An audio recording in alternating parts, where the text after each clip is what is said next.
Noong Oktubre 1990, idineklara ni Pangulong Roh-tae-won ng South Korea ang digmaan laban sa krimen. Ang malawakang kampanyang ito ay inilunsad bilang tugon sa laganap na aktibidad ng mga gang, ngunit hindi lamang ang organisadong krimen ang tinutukan nito. Kabilang din ang mga marahas na kriminalidad tulad ng mga mamamatay tao, magnanakaw at mga rapist na lahat ay maaaring pagmultahin ng parusang kamatayan. Kasunod ng deklarasyong ito, higit sa 10,000 karagdagang pulis ang nirecruit at sinanay upang labanan ang mga gang at marahas na kriminal. At ang kasong ating tatalakayin ngayon ay naganap sa gitna ng magulong panahong iyon. Isang gabi noong 1990, bandang 11 p.m., isang lasing na driver ang naglalakbay pa uwi at palihim na naglilipat-lipat ng linya sa kalsada. Biglang may lumitaw na kakaibang sasakyan na humarang sa kanyang daraanan. Bukas ang pinto ng mga sasakyan at lumapit ang 3 lalaki na may malamig at matalim na titig. Marahil dala ng lakas ng alak, kumilos ng agresibo ang driver at sinubukang lumabas ng kanyang sasakyan, ngunit nang makita niya ang hawak ng 3, agad siyang napapikit sa katotohanan. Laban sa kanya, nakahawak ang 3 lalaki ng matutulis na armas. Agad na inabot ng driver ang kanyang pitaka at nakiusap na huwag siyang saktan dahil iyon na lang ang pera na mayroon siya. Sinabi naman ng 3 na kunin niya ang lahat.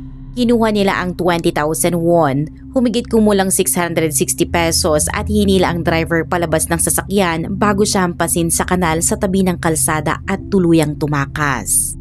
2 araw ang lumipas, bandang 12:05 a.m. sa isang madilim na kalye sa Jeonju, Jeollabuk Province. Tanging isang gasolinahan ang nananatiling maliwanag.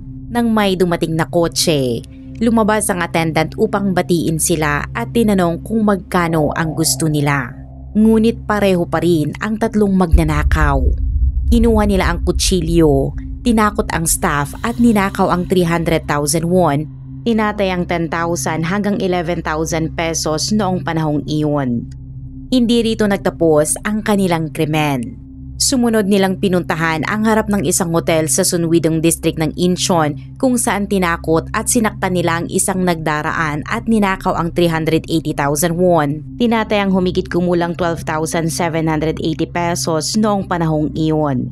Namangha ang publiko sa antas ng kanilang operasyon na nagpapakita ng pambihirang kahusayan sa pamamaraan. Madalas silang magrenta ng sasakyan at maglagay ng mga nakaw na plaka, nagpapalit-palit ng 5 o 6 na plaka upang maiwasan ang pagkakahuli habang nagsasagawa ng krimen.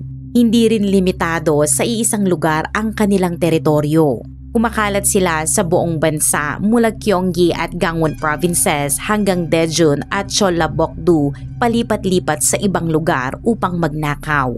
Sa loob ng 1990 lamang, nakapagsagawa sila ng 17 krimen kabilang ang 11 na pagnanakaw. Sa panahong iyon, nakikipagkumpetensya ang lipunan sa iba't ibang malalang krimen kabilang ang pagpatay, drug trafficking, panggagahasa, human trafficking at organisadong krimen. Noong 13 ng Oktubre 1990, gaya ng nabanggit, idineklara ng gobyerno ang digmaan laban sa krimen, ngunit tila hinahamon ng 3 lalaki ang deklarasyong ito. Patuloy silang nag-operate at naghahanap ng bagong biktima sa iba't ibang bahagi ng bansa. Isa pang krimen ang naganap sa Lake Gyeongpu sa Gangneung sa isang malamig na huling araw ng taglagas. Sa tabi ng lawa, isang bagong kasal na mag-asawa, sina Mr. Soon at Mrs. Han ay masayang kumuha ng mga larawan bilang alaala. Walang nakakaalam na ang mga sandaling iyon ng kaligayahan ay mauuwi sa trahedya sa loob lamang ng ilang oras. Bandang 7:30 p.m. noong ika-28 ng Oktubre, karamihan sa mga tindahan ay sarado na at kakaunti lamang ang tao sa paligid, ngunit patuloy pa rin ang mag-asawa sa pagkuha ng litrato marahil ay ayaw nilang bumalik pa sa hotel. Hindi nila alam na may 3 lalaking nanonood sa kanila, ang parehong gang na gumagawa ng pagnanakaw. Pinili nilang ito bilang susunod na biktima. Matapos tiyakin na wala ng ibang tao sa paligid, mabilis silang lumapit sa mag-asawa, ginamit ang armas upang takutin sila at dinukot ang mag-asawa. Pinilit nilang sumakay ang asawa sa trunk ng nerentahang Daewoo Royal Prince habang ang asawa naman ay inilagay sa kanilang sariling Hyundai Accel. Parehong sasakyan ang umalis. Dinala ng gang ang kanilang biktima mga 20 minuto sa bundok ng Dejin Village, Gangneung, humigit kumulang 5.5 miles mula sa lugar ng pagdukot. Dinala nila ang mag-asawa sa ilalim ng isang punong pino at pinagbuklod gamit ang nylon na lubid. Ninakaw nila ang pera, tseke at mga regalo sa kasal ng mag-asawa, pati na rin ang kanilang Hyundai Accel na umaabot sa halagang 8.4 million won.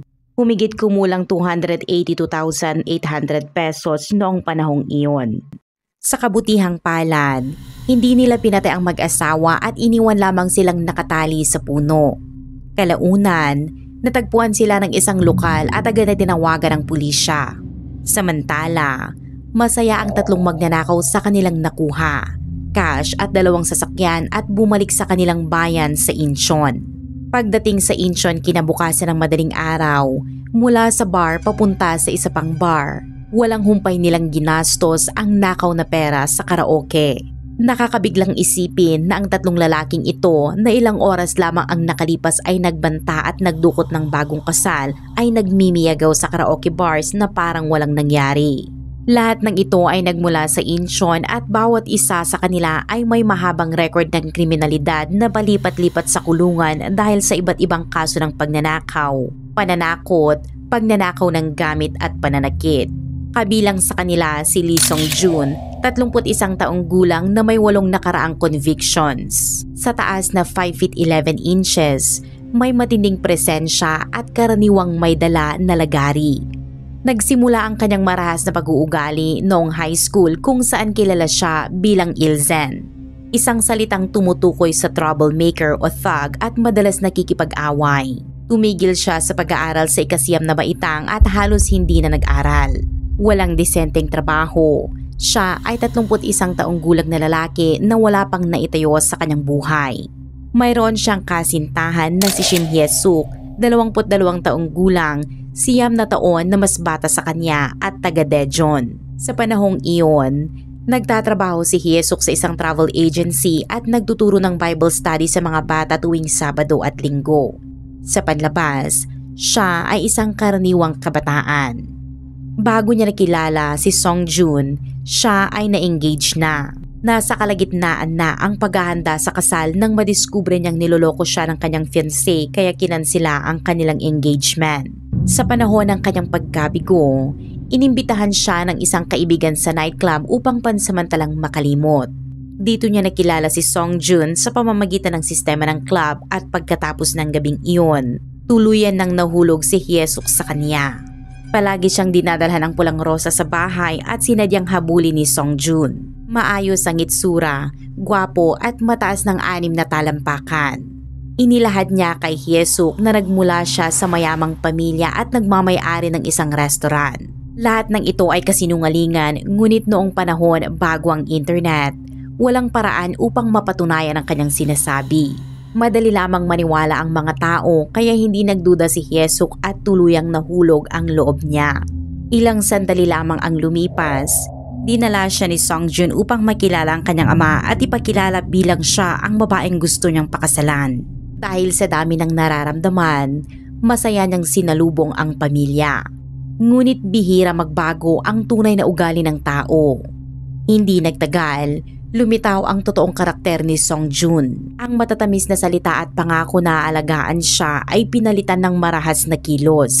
Nang mapagtanto ito ni Hye-suk, nagpasya siyang tapusin ang relasyon at sinabi niya na hindi niya kaya at nais na niyang maghiwalay. Ngunit ngumiti lamang si Song-jun at nagbanta na hindi basta-basta siya mapapalayas at sa ganoong paraan, nagpatuloy ang kanilang toxic at nakakatakot na relasyon. Ang pangalawang miyembro ng gang ay si Oh Tae-hwan, 31 taong gulang na may 5 nakaraang convictions.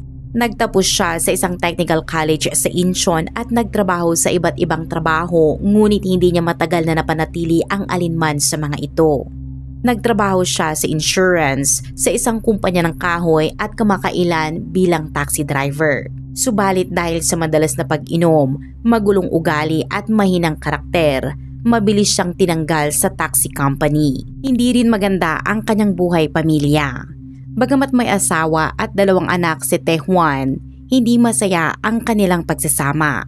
Iniwan niya ang kanyang asawa upang manirahan kasama ang may-ari ng isang bar. Isa sa mga kaibigan ni Tejuan ay si Yonyong Pil, kaklase niya noong middle school na naging ikatlong magnanakaw ng grupo. Si Yong Pil, 31 anyos din, ay may 6 na nakaraang convictions. Nagtrabaho siya sa isang vehicle registration office na humahawak ng mga papeles ng pagpaparehistro ng sasakyan para sa mga kliyente. Bagamat may pamilya at 4 na taong gulang na anak na babae, hindi ito naging hadlang sa kanya upang lumihis sa batas. Nakilala ng 3 lalaki ang isa't isa sa pamamagitan ni Tejuan.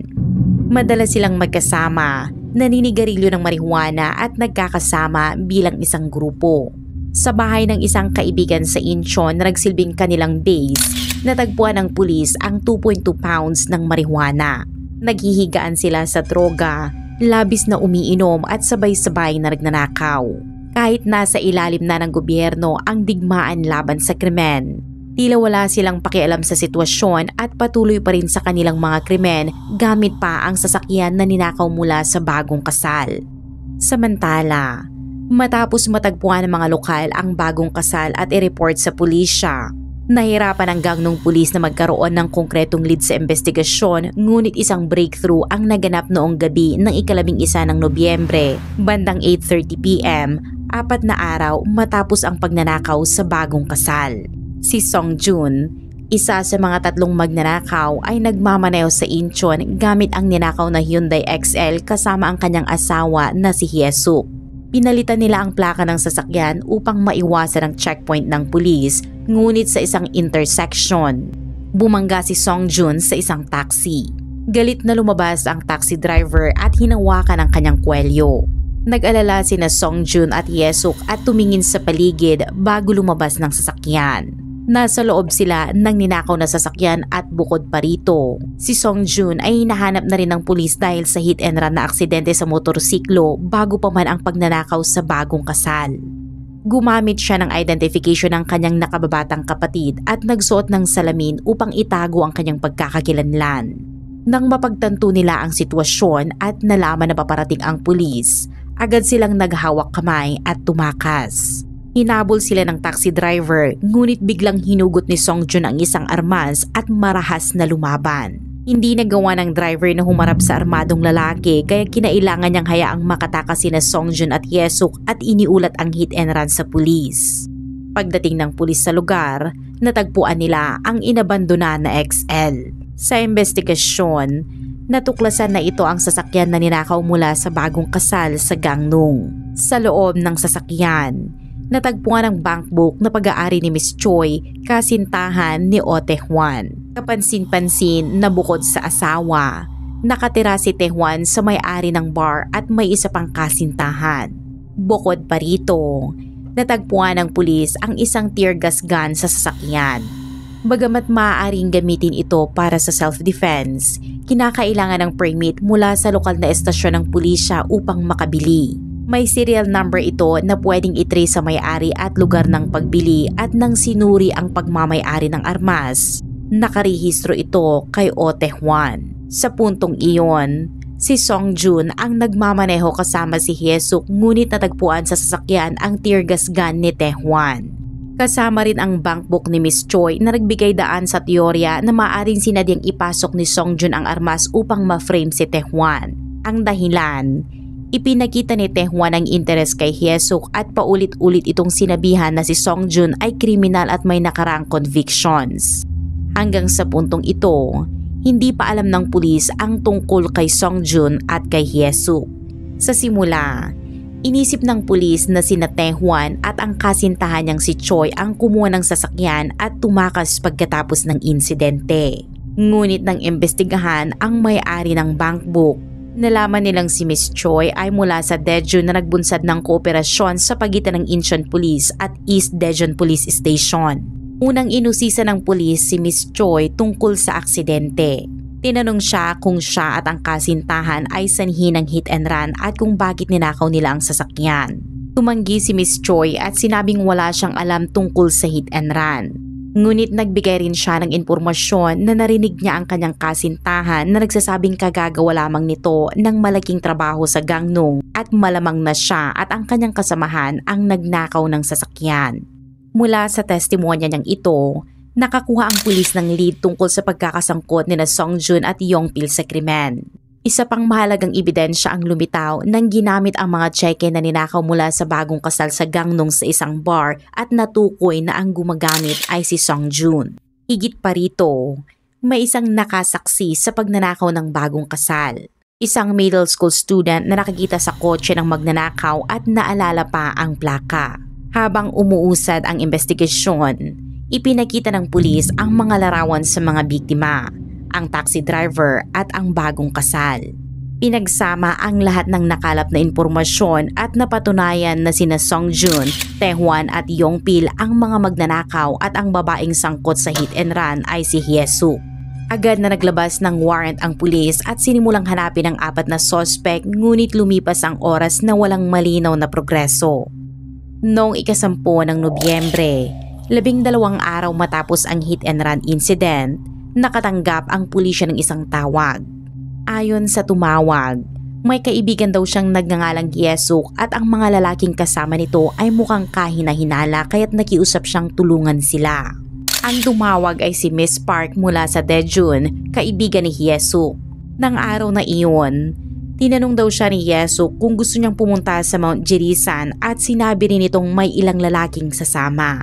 Hindi malinaw kung kailan eksaktong nakaramdam si Miss Park ng kakaiba, pero naniniwala siya na ang 3 lalaking kasama ni Hye-suk ay sangkot sa isang krimen at dapat na i-report.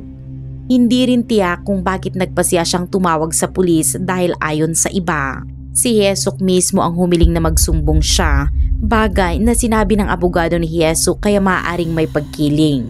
Gayunpaman, malinaw na si Miss Park ang tumawag at nagbigay ng impormasyon. Dahil sa tip na ito, inisip ng pulis na pagkakataon na nilang mahuli ang 3 magnanakaw at si Hye-suk. Inihanda nilang isang raid sa lokasyong ibinigay ng kaibigan at dumating ang 4 na suspect sa meeting point sakay ang 2 sasakyan. Habang nagmamasid ang grupo, biglang lumabas ang mga pulis at agad silang nagsitakbuhan.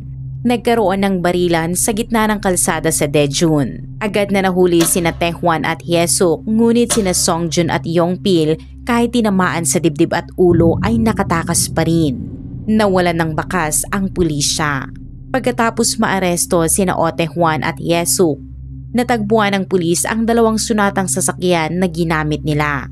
Isa ay rental car, ngunit ang isa ay nakarehistro sa isang taong walang kinalaman sa grupo kaya't pinaghinalaan itong ninakaw. Lalong nakatawag ng pansin ang trunk nito na puno ng buhangin at putik at may 2 malalaking pala. Hanggang sa puntong iyon, ang alam lamang ng pulis ay sangkot ang 4 sa pagnanakaw sa bagong kasal at sa hit and run.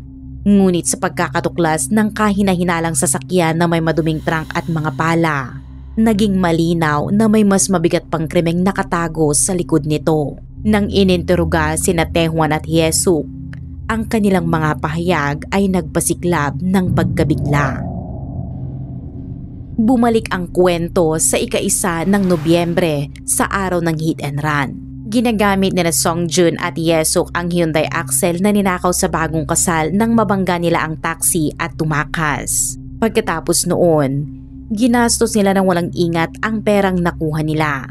Pero pagdating ng ika-8 ng Nobyembre, 1 linggo lamang ang lumipas, naubos na nila ang lahat kaya nagpulong ang buong grupo upang magplano ng panibagong krimen. Sa naunang pagnanakaw, hindi nakilahok si Hye-suk ngunit ngayon ay sumama na siya. Alam nilang wanted sila at sinusundan ng pulisya, ngunit dahil nasanay na sila sa buhay na laging tumatakas, tila wala ng halaga sa kanila ang panganib. Sinabi ni Songjun na magrerenta sila muli ng kotse at magnanakaw pa ng plaka. Idinugtong pa niya na noong nakaraan, buhay pa ang mag-asawa kaya mabilis silang natunton kaya ngayon, papatayin na nila ang mga biktima para walang ebidensya. Bandang 5:10 PM ng ika-8 ng Nobyembre, nagrenta sila ng Sonata sa Seoul. Pagkatapos nito at hanggang madaling araw, Bumiyahe sila sa Gyeonggi, Chongbuk at Gyeongbuk para magnakaw ng 5 plaka ng sasakyan. Nag-check-in sila sa isang guest house sa Danwul, Yangpong County at dahil sa pagod, hindi sila lumabas hanggang tanghali kinabukasan. Pagdating ng hapon, lumabas sila sakay ng Sonata. Bandang 1:00, habang nagmamaneho sa National Highway 6 sa Garin area ng Chonggong Town, naghahanap sila ng target. Doon nila napansin ang isang sasakyan. Sa loob, nakita nilang isang lalaki ang nagmamaneho at may 2 matandang babae at isang batang babae sa likod. Inisip nila na pwede na ito dahil bukod sa driver, matatanda at bata lang ang kasama. Madaling supilin. Ang mga pasahero pala ng sasakyan ay isang pamilya. Ang driver, si Mr. Yu, 54 ay adult director sa isang ospital at financial director ng isang Christian publishing house. Kasama niya ang kanyang ina, si Mrs. Kim na nasa 80 taong gulang, kapatid ng ina at ang kanyang 6 na taong gulang na apo na si Miss Choi. Patungo sila sa Gangnong upang dumalo sa ika-60 kaarawan ng pinsan ni Mr. Yu at isang kasal sa Pyeongchang. Sa simula, ayaw sumama ni Miss Choi ngunit abala ang kanyang mga magulang kaya hindi sila makasama. Nang sunduin siya ng lolo niya, umaway pa ang kanyang ama mula sa bintana sabay sabing ingat sila sa biyahe. Hindi nila alam na iyon na pala ang huling beses nilang magkikita ang isa't isa. Mabilis na hinarang ng grupo ang sasakyan. Si Yongpil ang unang lumapit. Tinutukan ng kutsilyo ang leeg ni Mr. Yu at iniutos na lumipat siya sa passenger seat. Samantala, binuksan ni Songjun ang likod, itinali ang kamay at paa ng 2 matatandang babae, tinakpan ang bibig nila at ikinulong sila sa trunk ng kanilang nirentahang kotse. Ganito rin ang ginawa kay Mr. Yu na inilagay sa trunk ng sariling sasakyan. Sa likod, nakita ito ng batang si Choi at sa tindi ng takot ay sumigaw siya at humihingi ng tulong. Agad siyang kinuha ni Hyesuk, dinala sa likod at inupo sa kanyang kandungan habang niyayakap ang batang nanginginig sa takot. Matapos magmaneho ng 20 minuto, dinala nila ang kanilang mga biktima sa isang lambak sa Sanop Danwul, Yangpyeong. Ang lokasyong ito ay hindi pinili ng basta-basta. Madalas na bumibisita si Yongpil sa lugar ng Mount Yangmunsan at mahusay niyang alam ang mga daan mula sa Yangpyeong hanggang sa Hwangseong. Dahil sa kanyang pamilyaridad sa lugar, mabilis nilang natagpuan ang isang liblib na espasyo para isagawa ang kanilang krimen. Malapit sa Giselle Pass, sinuri nila si Mr. Yu at ninakaw ang 200,000 won, mga 6,700 pesos, pati na rin ang ilang tseke na balak niyang ibigay bilang regalo. Pagkatapos makuha ang pera, malamig na sinabi ng isa sa kanila na kailangan nilang sundin ang plano at patayin silang lahat dahil hindi raw sila maire-report ng mga biktima. Bawat magnanakaw ay kinuha ang isa nilang biktima at nagsimulang umakyat sa kagubatan. Mahirap ang pag-akyat sa matarik na lambak at habang sila ay humihinga ng mabigat sa pag-akyat, ang 2 matandang babae ay nawalan na ng malay sa trunk. Ang mahihina at matatanda na hirap huminga at walang lakas ay tiyak na natakot sa dilim. Sa pag-akyat nila sa gilid ng bundok, napansin nila ang isang butas sa pagitan ng mga bato na humigit kumulang 20 metro ang haba. Una, itinulak nila ang 2 matandang babae sa butas kung saan sila ay paulit-ulit na tumagilid.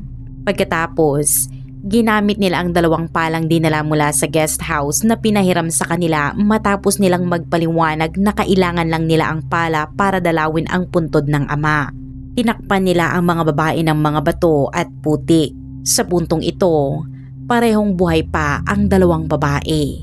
Pagkatapos, dinala nila si Mr. Yu mga 50 metro pa sa isa pang bangin at sinabi nila na bigyan sila ng 30 million won, humigit kumulang 1 million pesos at pababayaan nila siyang mabuhay. Nakiusap si Mr. Yu na kaya niyang kunin ang pera kung bibigyan siya ng 3 araw at nakiusap pa siyang iligtas nila ang kanyang apo. Ngunit wala silang awa at pinigilan ang kanyang paghinga gamit ang kanyang sariling kurbata bago itulak pababa ng bangin tulad ng 2 matanda. Nang tanungin ng reporter kung bakit hindi nila hinintay ang 3 araw para sa pera, isa sa kanila ang nagpaliwanag na naisip nilang kung magnanakaw pa sila ng isa pang Sonata, Mas malaki pa ang kikitain nila sa loob lamang ng isang araw kaya ayaw nilang mag-aksaya ng oras sa paghihintay at pinili na lamang nilang patayin ang mga biktima. Sa katotohanan, malamang napatayin na rin sana nila ang mga biktima kahit hindi na nila makuha ang pera. Wala silang ipinakita na pagkatao kahit na humingi ng awa ang isang lolo para sa buhay ng kanyang apo. Matapos itapon si Mr. Yu sa hukay, iniutos ni Song Jun na dalhin din ni Tae-hwan ang bata upang ilibing. May nagtanong kung kailangan pa talagang isama ang bata. Pero dahil baka maalala nito ang kanilang mga mukha, iminungkahi nilang patayin na lamang silang lahat. Kinuha ni Oh Tae-hwan ang batang si Choi na hawak ni Hye-suk. Pinatanggal lahat ng damit at itinulak sa hukay kung saan naroon na ang lolo. Sa kabila ng mga desperadong sigaw ng bata, hindi nagpakita ng awa si Tae-hwan. Punersa niya ang bata na lumuhod sa hukay para hindi makalabas at sinimulang punuin ng putik ang ibabaw niya. Ang bata at ang kanyang lolo ay nailibing na buhay sa parehong hukay. Nang isagawa ang autopsies, natagpuan na lahat ng 4 na biktima ay may putik at alikabok sa kanilang daanan sa paghinga, patunay na buhay pa sila habang binubuhusan ng lupa. Nakapagtataka lalo na't dahil si Oh Tae-hwan ay may sariling 2 anak. Hindi maipaliwanag kung paano ang isang tao ay kayang gumawa ng ganitong kalupitan sa isang bata. Paano niya nagawang punuin ng putik ang mukha ng umiiyak na bata? Nang tanungin siya ng reporter kung may asawa at anak siya, sumagot si Tae-hwan ng oo.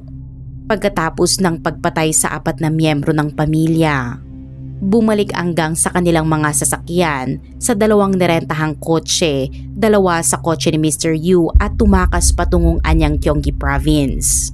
Ilang oras din ang inabot ng mga pagpatay kaya't bandang 7 p.m. Pumunta sila sa mga red light district para sa prostitusyon at sa mga nightclub para uminom ng labis. Marahil na pagtanto nila ang bigat ng kanilang krimen kaya nagplano silang magtago at tumakas patungong Mount Jirisan. Samantala, sa Gangneung, abala ang birthday celebration ng kamag-anak ni Mr. Yu. Nagtaka ang lahat kung bakit hindi pa dumarating si Mr. Yu at ang 2 matandang babae. Sinasabi nila na sasama rin ang apo kaya nagalala ang mga tao na baka may aksidente, lalo na't nangako si Mr. Yu na tatawag sila pagdating ngunit wala pa ring komunikasyon. Nang tawagan ang bahay ng host ng party, sinabi nilang wala pang dumarating. Sa hapon kinabukasan, pumunta ang ama ng batang si Choi, manugang ni Mr. Yu sa Honggyong Police Station sa Dongdaemun District, Seoul para i-report ang pagkawala nila. Sa parehong oras, abala ang pulis sa barilan sa Daejeon at nagbibigay ng pahayag sina Hye-suk at Tae-hwan na iparating na ang balita ng krimen sa pamilya ng mga biktima. Mabilis na nagsagawa ng search sa Yangpyeong ang pulis at natagpuan ang 4 na katawan na nakalibing sa ilalim ng bato at putik. Tulad ng nabanggit, lahat ng biktima ay may putik sa kanilang daanan ng paghinga. Nang lumabas ang kaso sa media, nagulat hindi lamang ang publiko kundi pati na rin ang pulisya. Hindi pa sila nakakita ng ganitong brutal na pamamaraan at lahat ng ito ginawa lang para sa 200,000 won o 6,735 pesos kung saan malupit nilang pinatay ang maraming tao kabilang ang 2 matanda at 1 bata. Ang bata ay umiiyak at humihingi ng awa ngunit siya ay pinagnakawan ng kanyang damit at nilibing na buhay. Ginawa ito noong Oktubre, malamig na malamig sa kabundukan.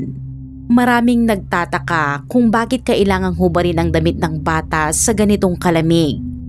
2 araw matapos ang insidente, noong 14 ng Nobyembre, idinaos ang funeral service para sa mga biktima sa Hwaseong Hospital sa Cheongnyang-ni. Dumalo ang maraming mamamayan, pati na rin ang mga reporter at producer ng telebisyon. Samantala, ano na ang nangyari kina Tae-hwan at Hye-suk na nahuli na at sa Songjun at Yongpil? Nahuli si Yeon Yongpil kinabukasan habang nagtatago sa bayan ng kaibigan sa Yeongdongpo District, Seoul. Siya ay sugatan dahil sa tama ng bala sa kanyang ulo.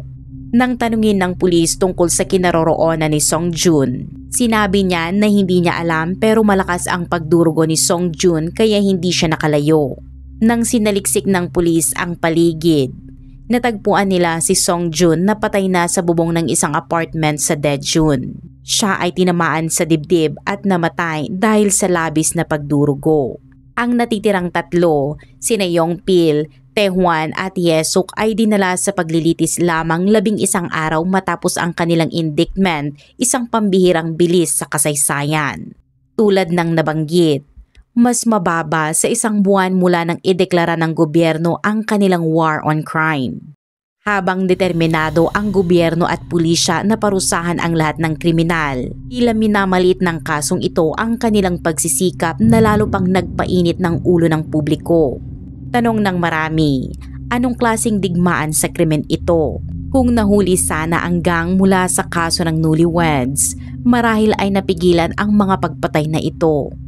Bukod dito, nang tumakas ang gang matapos patayin ang pamilya, ilang beses silang huminto sa mga police checkpoint ngunit hindi na-detekta kaya determinado rin ang pulisya na parusahan ng tama ang mga kriminal na ito. Nais silang maging halimbawa ang kasong ito para sa publiko kaya't maraming kamera ang dinala sa courtroom at naitala ang buong proseso ng paglilitis.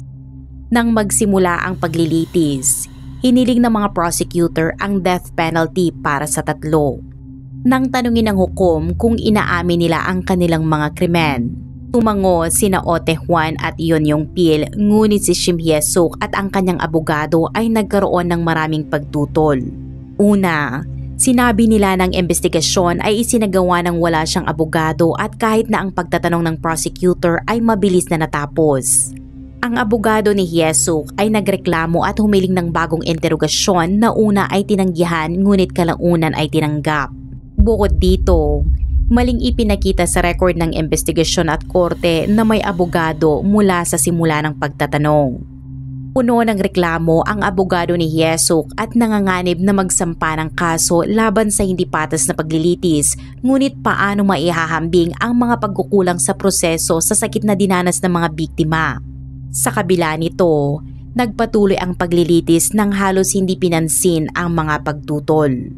4 na buwan matapos ang insidente, lahat ng tatlo ay hinatulan ng kamatayan. Lahat sila ay nag-apela at noong Nobyembre ng parehong taon, nakumpirma ang death sentence ni Oh Tae-hwan at Yeon Yong-pil samantalang si Shim Hye-suk ay binawasan ng parusa sa 10 taong pagkakakulong. Tungkol sa hatol, ayon kay Hye-suk, alam niyang magnanakaw ang 3 lalaki ngunit sinabi niyang masyado siyang natakot kaya lumabas siya ng kotse at tumayo sa kanto, mga 40 metro ang layo. Ipinunto niya na dahil nasa kanto lamang siya, hindi niya raw alam ng eksakto kung ano ang nangyari sa bundok.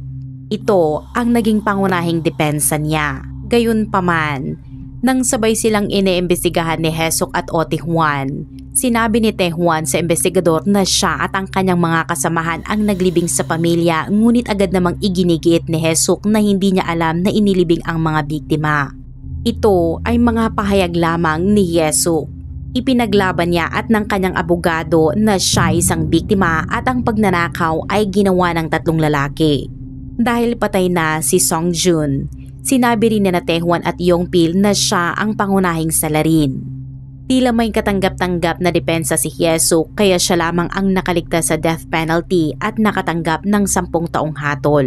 Ngunit kahit totoo ang kanyang testimonya, nandoon siya sa lugar, alam niyang kinidnap ang pamilya at dinala sa bundok at tanging 3 lalaki lang ang bumaba bago sila muling tumakas.